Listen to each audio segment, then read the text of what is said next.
2 నిమిషాలు ఆపండి. షేక్ అయితే వీడియో ఇస్తాను. వీడియో ఇస్తాను.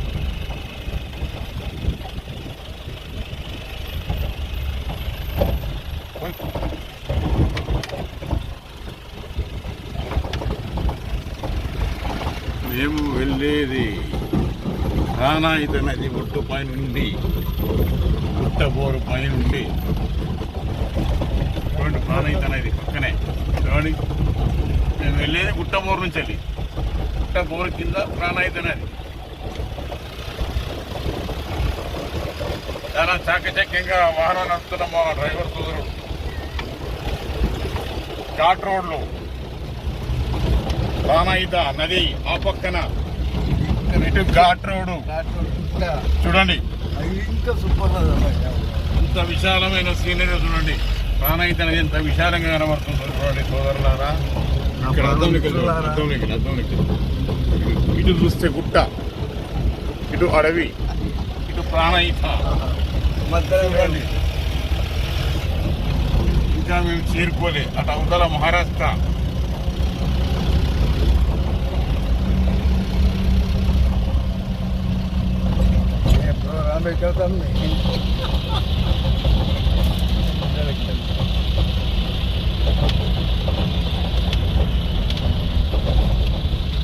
చూడండి ప్రాణహిత నది ఒడ్డు పైన వెళ్ళి వెళ్తున్నాం.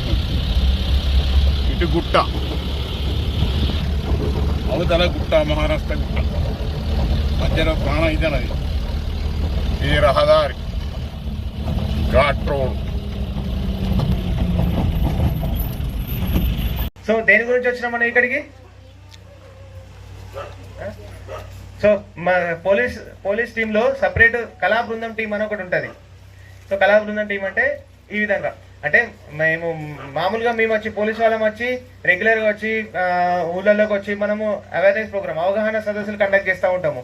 సో అవి కొంతమంది నచ్చచ్చు, కొంతమంది నచ్చకపోవచ్చు.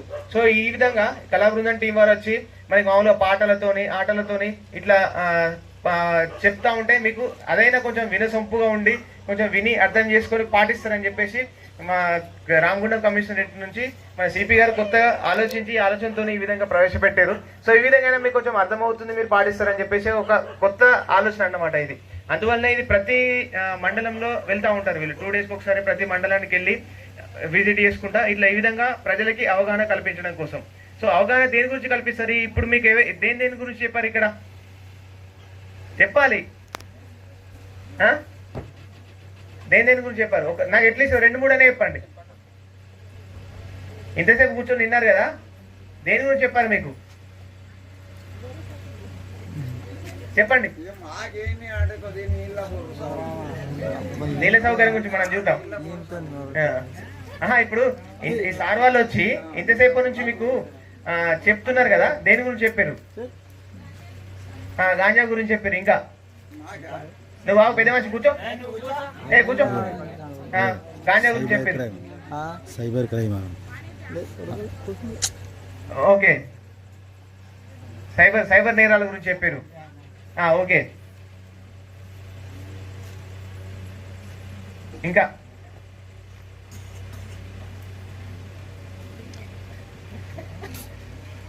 సో అందరు క్లాస్ కొట్టారు, ఆమెకి చెప్పాలి కొట్టాలి. సో మీరందరికి తెలిసి కూడా మీరు ఏం మాట్లాడలేకపోయారు. ఆమె ధైర్యంగా నిల్చొని అట్లీస్ట్ 2 వర్డ్స్ అనే చెప్పింది. సో ధైర్యం అనేది ఉండాలి మన లోపల, అర్థమవుతుందా?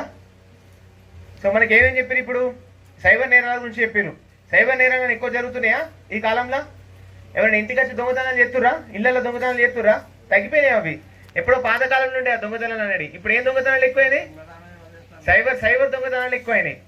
అందరు ఫోన్లు వాడుతుర్రు. ఇక్కడ మొబైల్ ఫోన్లు ఎంతమంది వాడుతున్నారు? అందరు మొబైల్ వాడతారు. సో అందరు మొబైల్ వాడుతారు కాబట్టి సైబర్ నేరాలు జరగడానికి ఎక్కువ ఛాన్స్ ఉంటుంది. మనకు తెలిసి తెలియక ఏవో లింకులు వస్తూ ఉంటాయి. మనం ఏమంటారు, గవర్నమెంట్ స్కీమ్స్ అంటూ ఉంటారు. స్కీమ్స్ గురించి ఈ లింకును క్లిక్ చేయండి, మీకు 2000 రూపాయలు ఏంటిది పడతాయి, సంథింగ్ ఏమంటారు పెన్షన్ వస్తుంది, లేకపోతే వ్యవసాయం గురించి అవి వస్తాయి ఇవి వస్తాయి అని చెప్పేసి మనకి లింకులు పంపిస్తూ ఉంటారు. మనం ఏం చేస్తాం, తెలిసి తెలియక లింకులు క్లిక్ చేస్తూ ఉంటాం. ఆ క్లిక్ చేయడంతో మనకు 2000-3000 పడతాయి అనుకుంటాం, కానీ మన బ్యాంక్ ఖాతా మొత్తం వాళ్ళకి వెళ్ళిపోయి మన బ్యాంక్ ఖాతా మొత్తం లూటీ అయిపోతుంది అనమాట. సో ఎప్పుడైనా గుర్తుపెట్టుకోండి, ఎట్టి పరిస్థితుల్లో కూడా ఎప్పుడు కూడా మనకి అమౌంట్ మనీ అనేది ఫ్రీగా రాదు, గుర్తుపెట్టుకోండి. ఇది ఎవడైనా మనకు ఫ్రీగా మనీ ఇస్తుందంటే దాని వెనకాల ఏదో ఒకటి ఉంటుంది, మనం అది అర్థం చేసుకోవాలి. నీకు ఫ్రీగా యూట్యూబ్లో లింకులు పంపించి ఆ లింకులు క్లిక్ చేయండి, లింక్ క్లిక్ చేసి లైక్ కొడితే మీకు 200 రూపాయలు వస్తాయి, 500 రూపాయలు వస్తాయి అని చెప్పేసి టెలిగ్రామ్లలో, యూట్యూబ్లలో, ఫేస్బుక్లలో, ఇన్స్టాగ్రామ్లలో లింకులు పంపిస్తూ ఉంటారు, అడ్వర్టైజ్మెంట్లు వేస్తూ ఉంటారు. అందరు పిల్లలంతా ఖాళీగా ఉంటారు. వాళ్ళందరికీ ఏమని చెప్తారు, మీరు ఇంట్లో ఉండి వర్క్ ఫ్రమ్ హోమ్ చేసుకోవచ్చు, రిజిస్ట్రేషన్ ఫీజు ఒక 2000 రూపాయలు కట్టండి, తర్వాత మీకు నెలకి 20,000 జీతము ఇంటి నుంచే చేసుకోవచ్చు అని చెప్తారు. మనం ఏం చేస్తాం, అటువంటి వాళ్ళు రిజిస్టర్ అవుతూ ఉంటాం 2000 రూపాయలు కట్టి. తర్వాత 2000 రూపాయలు కట్టిన తర్వాత వాడు ఎవడో చూడలేదు మీకు. ఇక మన మొబైల్ నెంబర్ బ్లాక్ చేస్తాడు, మనం ఫోన్ చేసినా కలదు. సో మనం ఏం చేస్తాం, ఈజీగా మనీ వస్తుంది అనుకుంటే ఆశపడతా ఉంటాం. అంటే మనకు అల్కా వస్తుంది, అంటే మనం ఏం పని చేయకుండా కూడా పైసలు వస్తాయి చూడు, అవి దాని గురించి ఎక్కువ ఆశపడతా ఉంటాం.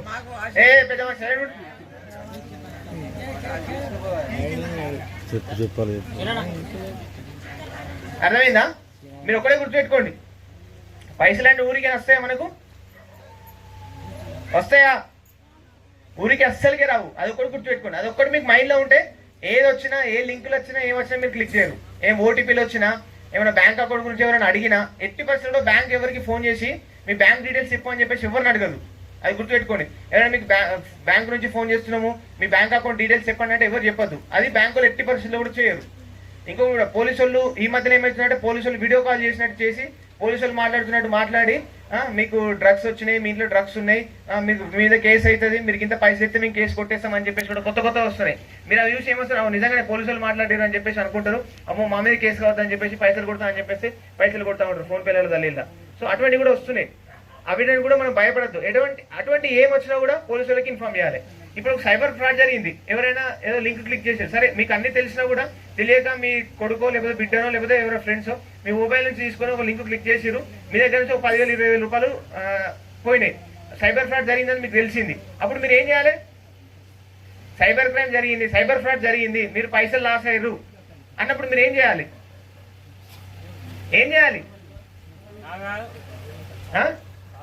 మీ అకౌంట్ నుంచి పైసలు పోయినాయి, మీకు తెలియకుండా అకౌంట్ నుంచి పైసలు పోయినాయి, మీరు అప్పుడు ఏం చేయాలి?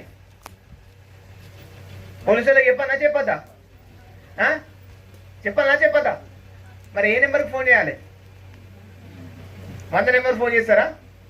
100 నెంబర్ ఫోన్ చేసే కంటే ముందు మీరు ఏం చేయాలంటే 1930 నెంబర్కి ఫోన్ చేయాలి. గుర్తుందా? ఒకసారి చెప్పండి, నెంబర్ ఒకసారి చెప్పండి. 1930 1930 నెంబర్ ఫోన్ చేయాలి. అర్థమవుతుందా? ఆ నెంబర్ ఫోన్ చేస్తే గిట్ట జరిగింది, ఇన్ని పైసలు నేను గిట్లా ఫోన్ పే చేసిన, లేకపోతే నా అకౌంట్లోకి వెళ్ళి ఇంకో అకౌంట్లో కొట్టినా, ఇట్లా ఫ్రాడ్ జరిగిందని తెలిసిందని చెప్తే వాళ్ళు అప్పుడు ఆ పైసలు ఉంటాయా మన అకౌంట్లో పడతాయి కదా, ఎదుటి అకౌంట్లో పడతాయి కదా, అప్పుడు ఆ అమౌంట్ అనేది వాళ్ళు ఫ్రీజ్ చేస్తారు. ఫ్రీజ్ చేసి అంటే ఆపేస్తారు, అకౌంట్ అనేది హోల్డ్ అవుతుంది. అప్పుడు మన అమౌంట్ ఎటు పోదు, అందులోనే ఉంటుంది. మనం ఒకవేళ కేసు అయిన తర్వాత మనం రిక్వెస్ట్ పెట్టుకుంటే ఆ అమౌంట్ అనేది మన బ్యాంక్ అకౌంట్లో మనకు ఖర్చు పడుతుంది. మీరు కనుక లేట్ చేసారు అనుకోండి, సైబర్ ఫ్రాడ్ జరిగింది, తర్వాత మీరు 2-3 రోజులకు వచ్చి పోలీస్ స్టేషన్లో వచ్చి కలిసిరు అనుకోండి, ఆ లోపల వాడు ఏం చేస్తాడు, బ్యాంక్కి వెళ్ళి ఏటీఎం నుంచి విత్డ్రా చేసుకుంటాడు, ఆ పైసలు మళ్ళీ మనకు రావు. అర్థం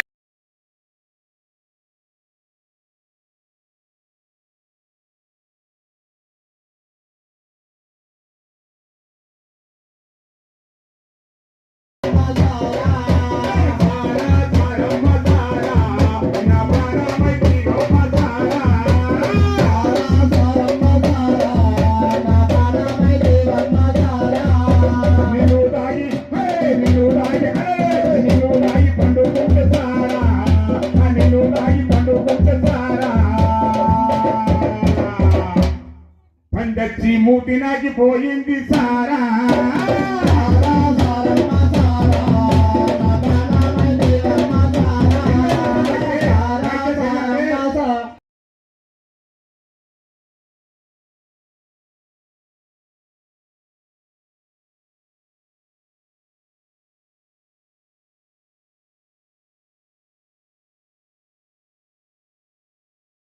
ఎప్పుడైతే వారి చేతిలో ఒక పనికి చేస్తానికి ముందుకు సాగాయో వానంతా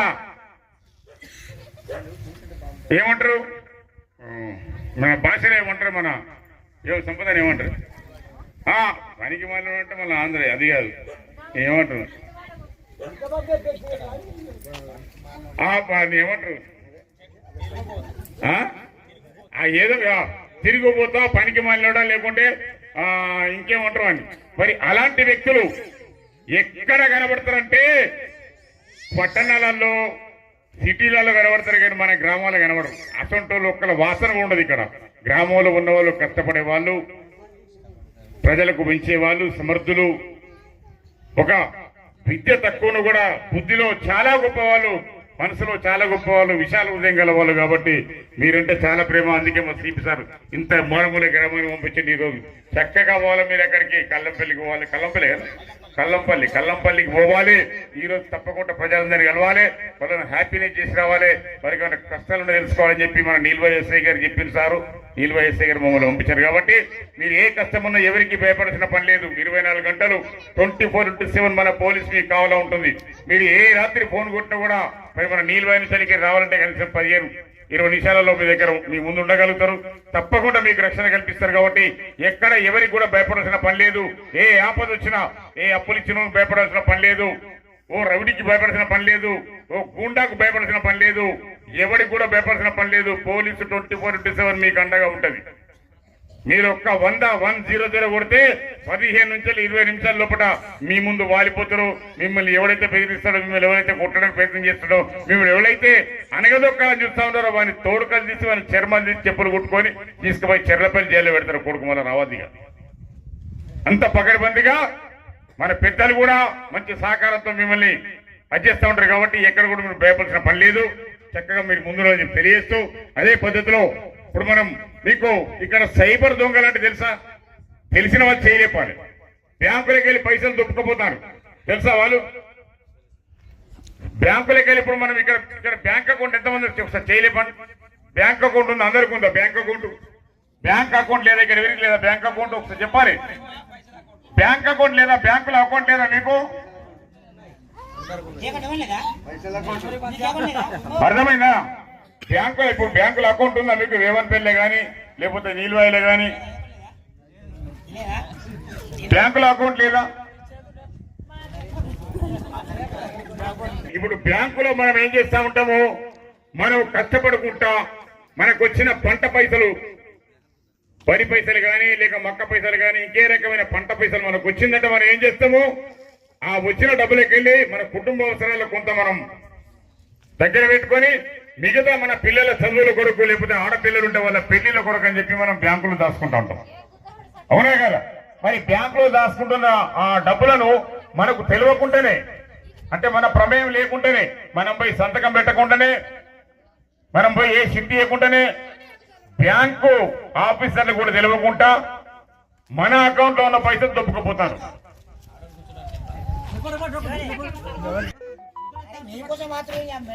సెల్ ఫోన్ ఉంటుంది. ఇక్కడ ఫోన్ ఎంతమంది వాడతారు? చేయలేపాలి. సెల్ ఫోన్ ఎంతమంది వాడతారు? సెల్ ఫోన్ ఎంతమంది వాడతారు? సెల్ ఫోన్ చాలా తక్కువ. ఓకే సరే ఓకే. మరి అలాంటి సందర్భాలలో ఆ సెల్ ఫోన్ ద్వారా మోసాలు చేసుకుంటా సెల్ ఫోన్ కు మెసేజ్ పంపించి ఆ మెసేజ్ ఓపెన్ అయిన వెంటనే ఆ మెసేజ్ మనం చదవక ముందు, మనం చదువు మొదలు పెట్టి అయిపోక ముందే మన బ్యాంకులో ఉన్న డబ్బులు కాలైపోతాయి. ఈ చదవటాలకే అదేమైతే మన బ్యాంకు నుంచి ఆటోమేటిక్ మాయమైపోయినట్టు పోయి వాళ్ళ గుంట పడిపోతా ఉంటాయి పైసలు. అందుకనే మీకు ఎవరైతే సెల్ ఫోన్ వాడుతూ ఉంటారో దయచేసి చెప్తున్నా, ఆ సెల్ ఫోన్ వాడుకుంటా మీరు బ్యాంక్ లో అకౌంట్ ఉంటుంది, మీకు అకౌంట్ లో మీకు సెల్ ఫోన్ నెంబర్ అటాచ్ ఉంటుంది. కాబట్టి సెల్ ఫోన్ వాడుకుంటూ బ్యాంక్ అకౌంట్ నంబర్ ఉన్న వాళ్ళు ఆ బ్యాంక్ అకౌంట్ కు మీరు వాడుతున్న ఫోన్ లో ఉన్న సిమ్ నంబరు ఏదైతే లింక్ ఉంటుందో చాలా జాగ్రత్తగా ఉండాలి మీరందరూ కూడా. ఎందుకంటే ఈ సైబర్ నేరగాలు మనకు లింకులు పంపిస్తూ ఉంటారు, కొన్ని మెసేజ్లు పంపిస్తూ ఉంటారు. ఆ మెసేజ్ ఓపెన్ చేయగానే ఏమైతే జరిగినా అక్కడ బ్యాంకులో నీ ఖాతా ఓపెన్ అవుతుంది ఆటోమేటిక్ గా. అక్కడ లాకర్ ఓపెన్ అయిపోతుంది, అందుకే డబ్బులన్నీ ఎగిరిపోయి వాని ఖాతాలో పడతా ఉంటాయి. కాబట్టి చాలా జాగ్రత్త ఉంటాయి. ఇలాంటి మెసేజ్ ఓపెన్ చేయొద్దు. అదే విధంగా మీ దగ్గర ఏదైనా ఫోన్ వాడే వాళ్ళు ఉంటే మీకు తెలియని నంబర్లకి వెళ్ళి ఏదైనా ఫోన్ వస్తే అసలే వాడవద్దు, మాట్లాడవద్దు. దయచేసి చెప్తా ఉన్నాను, మీకు తెలిసిన వాళ్ళ నంబర్ నుంచి ఫోన్ వస్తేనే మాట్లాడాలి తప్ప తెలియని వాళ్ళ నంబర్ నుంచి ఫోన్ వస్తే అట్లా కూడా ఫోన్ చేసి మోసం చేసి డబ్బులు గొప్పిస్తా ఉన్నారు. కాబట్టి తెలియని నంబర్ నుంచి ఫోన్ వస్తే మాట్లాడద్దు. వారు కొండ మీద గోపాయనగా నీతో పని ఉంటే గోషి గారు వారిని ఇంటికి అత్తలు ఏం కానుకుంటాం. కానీ వాని గురించి నువ్వు తొందరపడాల్సిన పని లేదు. మనం 10వ పరకమా దాచిపెట్టుకుంటే అది పోటగొట్టుకోవాల్సిన అవసరం లేదు. మనకు తెలియని నంబర్లకు వెళ్ళి ఫోన్ వస్తే ఎవరైనా కానీ లాస్ట్ కు మా పోలీసు వాళ్ళు కానీ ఇంకా రెవెన్యూ డిపార్ట్మెంట్ కానీ కలెక్టర్ ఆఫీస్ ఎక్కడి నుంచి మీకు తెలియని నంబర్కి వెళ్ళి ఫోన్ వచ్చినప్పుడు మీరు లిఫ్ట్ చేయొద్దు. అవసరం అనుకుంటే నీకేదైనా లబ్ధి పొందే అవకాశం ఉంటే, నీకేదైనా లోన్లు వచ్చినా, నీకేదైనా అవకాశం వచ్చినా, అవసరం అనుకుంటే మనిషిని పంపిస్తారు నీ ఇంటికి. కానీ మనం తెలియని నంబర్లకి వెళ్ళి ఫోన్ వస్తే దయచేసి తెలియని నంబర్లు అసలు లిఫ్ట్ చేయద్దు. లిఫ్ట్ చేస్తే మనం బ్యాంకులో దాచుకున్న 10వ వరకు అవి పోయి సైబర్ నేరుగా అకౌంట్లో పడతా ఉంటాయి. కాబట్టి తెలియని నంబర్కి వెళ్ళి వచ్చే ఏ ఫోన్ కూడా మాట్లాడద్దు దయచేసి. వాడు ఎంత గొప్పడైనా కానీ మరి ఏ విధంగా ఆ పైసలు అకౌంట్లో పడిపోతా ఉన్నాయి, ఏ విధంగా మనల్ని మోసం చేస్తా ఉన్నారు అనేది ఒక్కసారి మీకు పాటలు చెప్తాను. నేను మాటల కంటే పాట ద్వారా మంచిగా అర్థమవుతుంది, ఈజీగా అర్థమవుతుంది, మీకు తొందరగా మరి మీరు గ్రహించగలుగుతారు మోసం అంటే ఈ విధంగా ఉంటుందని చెప్పి. మరి ఆ విధంగా ఏ విధంగా మోసం చేస్తా ఉన్నారు అనేది ఆ సైబర్ దొంగలు రోజుకు కొన్ని లక్షల కోట్ల రూపాయలు మింగేస్తా ఉన్నారు. చాలా మంది అమాయకులకు మెసేజ్ పంపించుకుంటాం.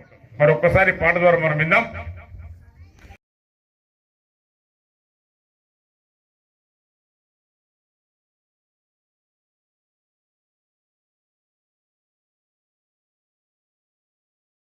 సతమతమైతే అప్పులల్లో పడి సతమతమైతే మిగిన బట్టలు సింపిరి జుట్టుతో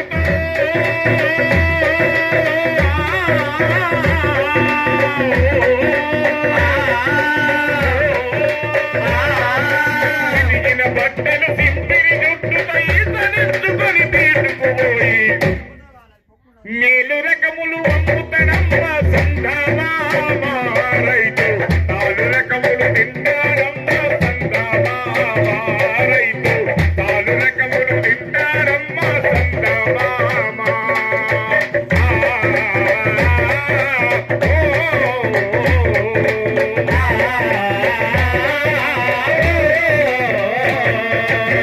దుఃఖదొన్ని నాడమ్మ సంధామా రైతు, ఒక్కనాటి నాడమ్మ సంధామా రైతు, ఒక్కనాటి నాడమ్మ సంధామా.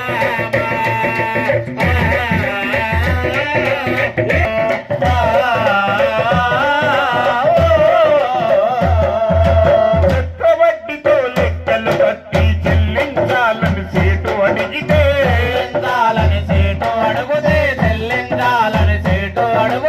చక్రవడ్డీతో లెక్కలు కట్టి చెల్లించాలని సేటు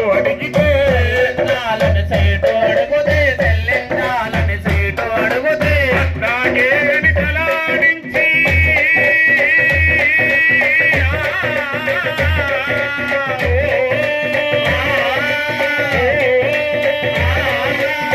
నాగేని తలాడించి 6 నెలలు కడవిమ్మని కోరే వెన్న కన్నా మెత్తని వాడే సంధామా రైతు, నీ